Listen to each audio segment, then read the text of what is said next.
As Kim Si-woo thinks about what Yun-sung said, and he should have realized it from the start, someone enters the room and calls out to Si-woo loudly, "Si-woo, there's a big problem.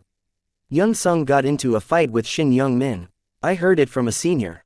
Hearing this, Kim Si-woo realizes that his close friend, Kim Yun-sung, is still the same high school student who protected those around him without fear. The man explains what he heard from the senior to Kim Si-woo. After listening to the explanation, Kim Si-woo reflects on his friendship with Yun-sung, who fought for him to such an extent. How could he ignore his friend? Back to the present, Yun-sung turns around and asks, "Coach, is Si-woo the one you were talking about? Do you two know each other?" Yun-sung turns around and says, "Sorry, but don't ever accept him. I'll pay for all the costs that Si-woo will." Before he can finish his sentence, Young Do-chil interrupts him, saying, "No." Young Do-chil smiles slightly and thinks that having his friend here will prevent any problems. After thinking about it, Young Do-chil puts his arm around Kim Si-woo's shoulders and says, "This is my decision. I'll decide whether to accept students or not in this gym." After saying that, Young Do-chil brings Kim Si-woo into his office and says, "Let's go this way, handsome guest. And you can head home now." In Young Do-chil's office, Young Do-chil asks about Kim Si-woo's readiness, whether he wants to help Yun-sung, and if he knows Yun-sung's plan. Kim Si-woo answers that he knows everything and is ready. Hearing Kim Si-woo's answer makes Young Do-chil annoyed because they are both the same. Young Do-chil looks at Kim Si-woo and says, "Do you think this gym is a place to train people to fight? I couldn't accept you, and I also want to kick Yun-sung out if I could." After hearing that, Kim Si-woo says, "I understand. This gym is only for training us." Kim Si-woo immediately removes the bandage from his face and adds, "Look at my wounds. I got them when I tried to defend myself from bullies. Bullying happens in our school, even beyond what adults think. If Yun-sung hadn't come to help me back then, maybe I would have ended up tragically. Yun-sung has protected me, so I don't want to ignore him. Don't force me to look for another gym. I think there must be a reason why Yun-sung chose this place." Hearing Kim Si-woo's reason, Young Do-chil can only slap his forehead and feel like he's in a situation he doesn't understand with these high school kids' problems. Kim Si-woo puts all the money he has on the table and says that this is all he has. If it's not enough, he's also willing to find a part-time job to pay for the rest. Young Do-chil suddenly slams his fist on the table and says, "Why are you so depressed? Even if you don't want to help him, I already plan to be by his side.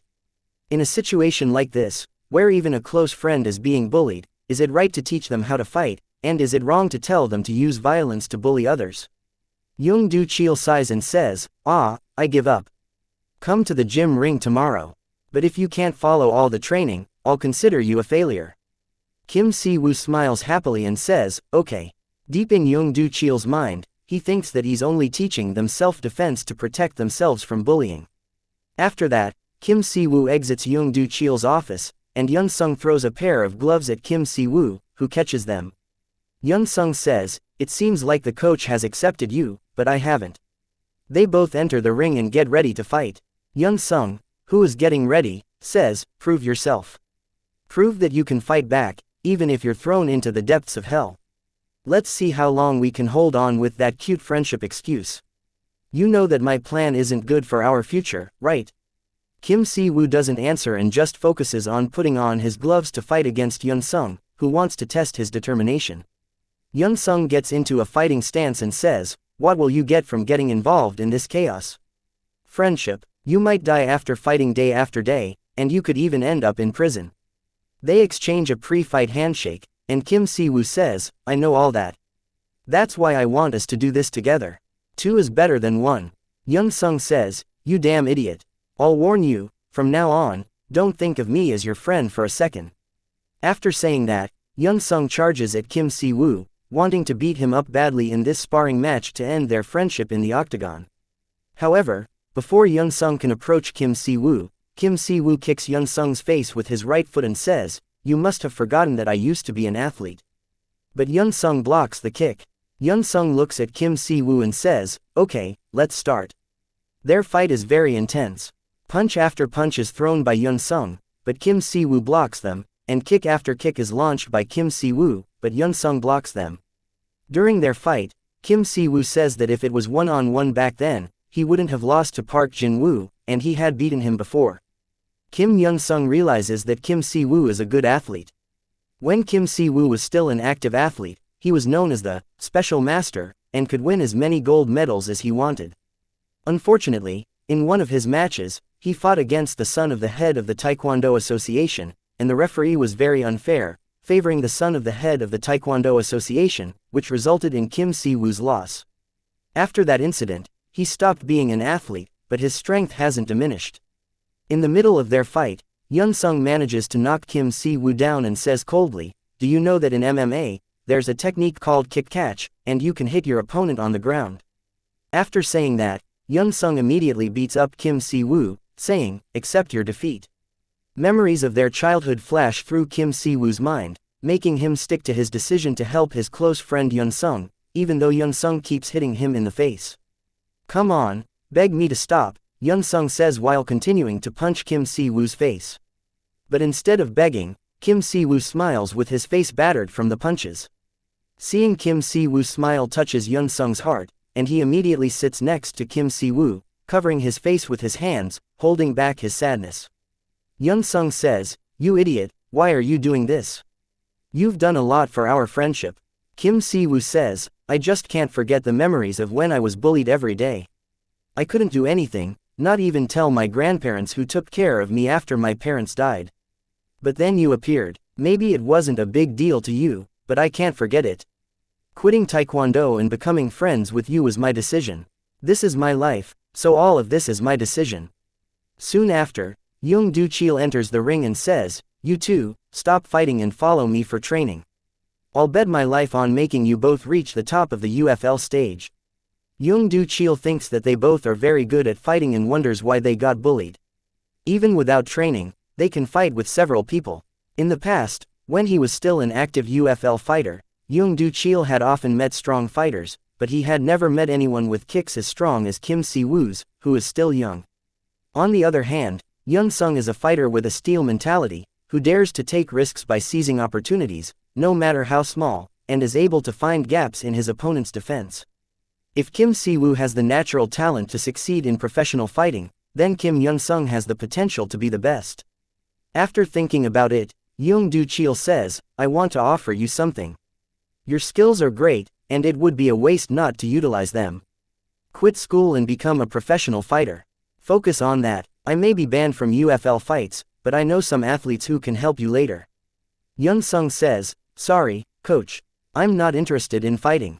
Fighting always hurts, and it makes me want to give up, but I can't because I have a goal." Young-sung walks out of the arena and says, "Please think carefully. You have to decide this, not me. If you think differently from me, then I consider us done. You can leave whenever you want, but don't get in my way."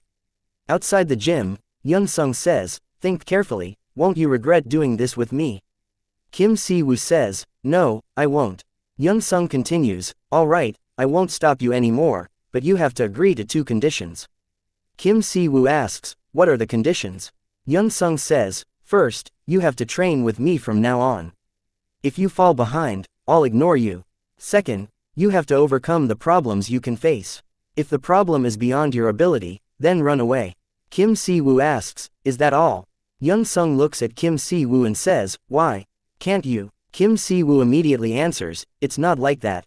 "All right, is that all?" Although not entirely sure, Kim Si-woo agrees to it. Young-sung adds, "No, there's a third condition. From now on, you'll receive a monthly allowance from Myunjin Construction Company." Kim Si-woo is shocked and wants to ask questions, but Young-sung tells him not to ask many questions and just accept it, then walks away, leaving Kim Si-woo behind. Young-sung thinks that this situation is good for him because he can use it to change Kim Si-woo's future. The scene shifts to Young-sung's house, where Young-sung opens the door while calling out to his younger brother, Young-jin. Seeing his brother's enthusiasm, Young-sung asks what he's doing. Young-jin is watching an esports match where his favorite team, Team Baker, is competing. If they win, Team Baker will make it to the finals. Seeing his brother's enthusiasm for watching the esports match on TV, Young-sung decides to go to the kitchen and cook for them, letting his beloved brother enjoy the match. While cooking in the kitchen, Young-sung thinks that in his past life, his favorite team won the match. He never told his brother that he liked games, but his brother never asked him to buy a computer. Young Sung wants to make sure his grandmother, Kim Si-woo, and his brother, Young Jin, have a good life this time around and will destroy Shin Young-min, the Golden Circle, or anyone who gets in his way. While cooking, Young Sung receives a message from Young Do-cheol, apologizing for being too tempted to utilize Young Sung's abilities and wanting to go back to the original plan. A few weeks later, at school, the weather is very sunny on a morning. In Young Sung's class, they are having an exam, and a proctor is explaining the rules that must be followed, such as not cheating in others. In this exam, Young Sung must get a perfect score. Before, he almost exposed the Golden Circle, but unfortunately, he was brought down first. Now, if he wants to attract the Golden Circle's attention, he must get their attention by obstructing them. So, this exam is the beginning of his revenge. When he encounters a difficult question, Young Sung remembers how hard he struggled to learn to avenge those who bullied him, and it's not time to give up on difficult questions. When the exam ends, all the students in the class are discussing which answers are correct and who got the most correct. Soon after, a beautiful girl approaches Young Sung and greets him. The girl is Oh Hae-ji, known for her beauty and sweetness.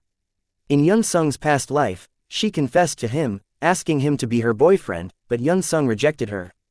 Oh Hae-ji asks Young Sung to show her the exam sheet, and she's shocked because Young Sung got a perfect score in all subjects, which makes everyone look at him.